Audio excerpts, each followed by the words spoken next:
I think I first thought about plastic surgery before I even contemplated using it, but I would see, you know, maybe before and after results. There was a show on television called Extreme Makeover, I think, and I was always pretty stunned by the results.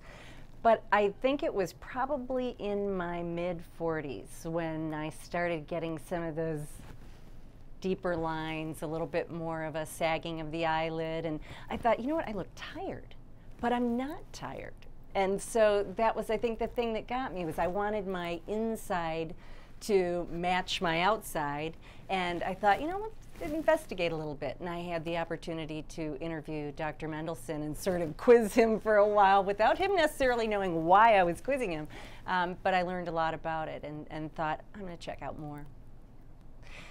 You know, I arrived at the office and I, first of all, felt very informed from beginning to end. And I sat down with Mark, who told me a little bit about everything that was available and what might work best for me. And what was important to me was I really wanted to feel like somebody was being frank with me. You know, you ask your friends how, you know, God, do I look so old? Or, you know, say that to your sisters or something, and nobody's really frank. Everyone always wants to be gentle. It wasn't that Mark was too frank, but he said, yeah, I can see the eyes are where it would make the biggest impact. And so it was great to have him sort of talk to me about what I could expect, what was involved in having a procedure done. We talked a little bit about recovery. I will say that recovery turned out to be the thing that I had most questions about because of my busy schedule. So it was nice to get a lot of information and what to expect and what my options were and what was out there. Did you talk to your friends and family? I talked to my family.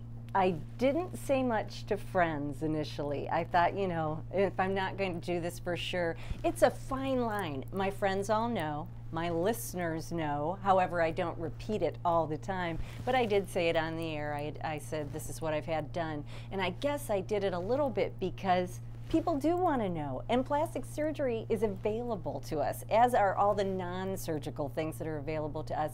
Why wouldn't we take advantage of them? I almost said we as women, but I think we as people, why aren't we taking advantage of them? I've always worn makeup, I've always had my hair colored, I've always, you know, done these things that I can do to enhance my appearance. So I thought, you know, but slowly but surely I did tell my friends. What was the reaction before and after? Before, they were saying you're crazy, you know. Afterwards, it's funny, people haven't said a lot, I will tell you.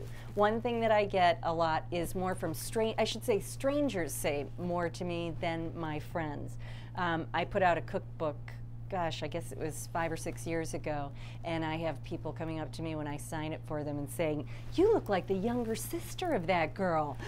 You know, so it's like they see more of a difference maybe than my friends do, which is actually something very important to bring up. I didn't want to look like somebody different. I just wanted to look refreshed. And, you know, Dr. Mendelsohn really stressed that with me. I'm not turning you into someone people won't recognize. People are just going to think, hey, did you get some rest? Did you have vacation? And that's the kind of reaction that I'm getting from people.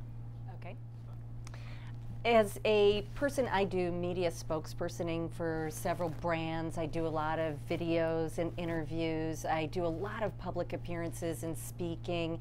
And for that, I felt like I wanted to, you know, I do my best as I can in my career, as a mother, as a wife. I always am trying to put my best foot forward. I guess I looked at having my eyes done the same way. I wanted to really work to keep myself looking great and make my presentations look polished and professional. And I think taking care of yourself speaks very much to who you are as a person and how much value you place on yourself. And I think that the more careful and considered care we take of ourselves, the more people, I don't want to say respect that, but almost, you know, I feel like I'm being a role model to my daughter that aging is something to be embraced with vitality and enthusiasm, and it doesn't mean you're going downhill.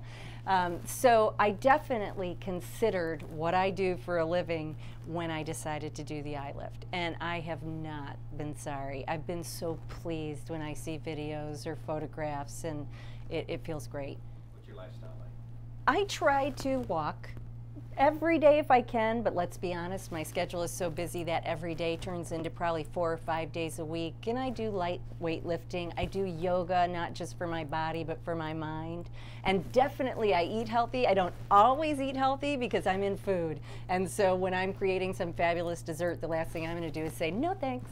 But everything in moderation. So I definitely try to move my body, keep my mind alert and active, and definitely feed myself well. I also, though, think that it's really important to have a lot of little treats and, you know, not just food treats, but time treats, experience treats. I think that's really important. I think you should go for it. I think that, you know, this is something that you can layer on. It's not like you have to go all the way first. You know, I might have a facelift in my future, who knows?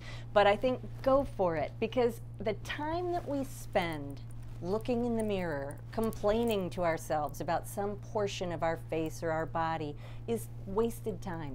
You know, do something about it. Either appreciate it and stop complaining about it to yourself, or act on it. I think it's really, I'm so glad I did it.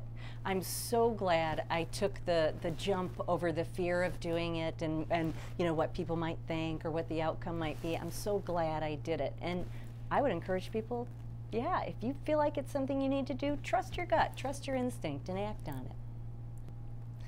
I initially thought that the recovery time was going to be like next day.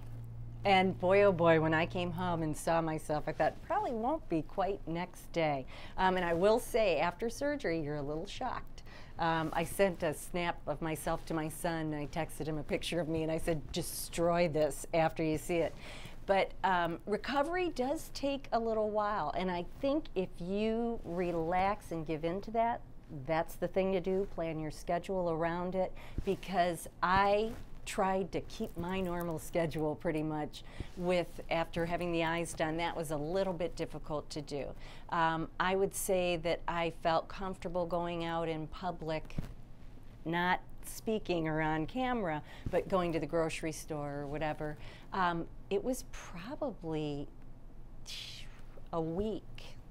I felt like I looked swollen for several weeks, but I will tell you, I tried to jump the recovery time and went and did yoga, and down dogs are not good after eye surgery. Don't do that. And so I tried to rush it a little bit, and I think I had an expectation that I could just jump right back into my busy schedule. Having said that, there's a positive in everything you do, and it was really great to have a little bit of downtime, a little bit of recovery time where I could be quiet and sort of just mend and heal. But there is some recovery time, and you've got to take that into account. I think to myself, that's why people do it over vacations or over holidays, so that you've got some time that you could potentially be down. But you do have, that is a definite part of it.